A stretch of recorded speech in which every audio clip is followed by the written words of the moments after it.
Artur Conan Doyle Mallalar uyushmasi. Bir kuni erta tong men, doktor Watson, do'stim Sherlock Holmesning oldiga kirib bordim.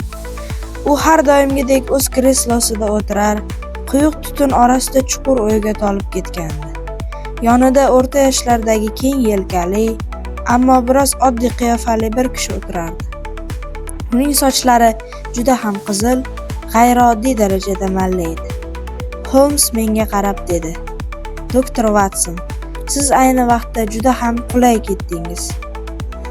Mana bu janobning holati juda g'alati. Ehtimol sizga ham qiziq bo'lar." Men o'rindiqqa o'tirdim. Janob o'zini tanishtirdi. "Mening ismim Jeff Wilson" deb, lombardchi deb o'zini tanishtira boshladi. "Uzoq yillardan beri ish kutaman.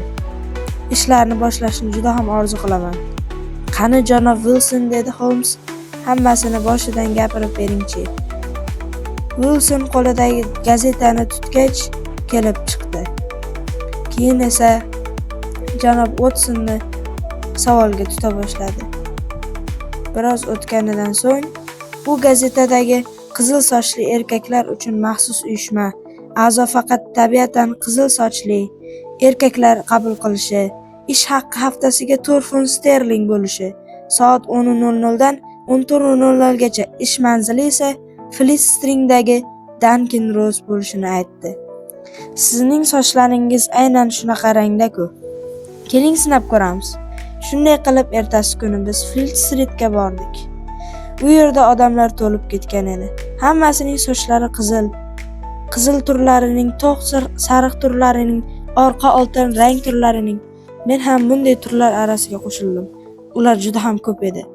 Agar men kirishim bilanoq bir odam menga qarab: "Sizni qabul qildik. Chunki sizning sochlaringiz juda ham yaltiroq, haqiqiy malla rangda.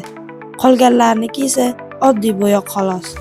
Boshqalarni hammasini ketkizib yuboring", dedi.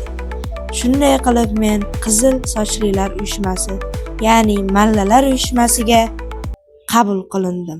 E'tiboringiz uchun rahmat.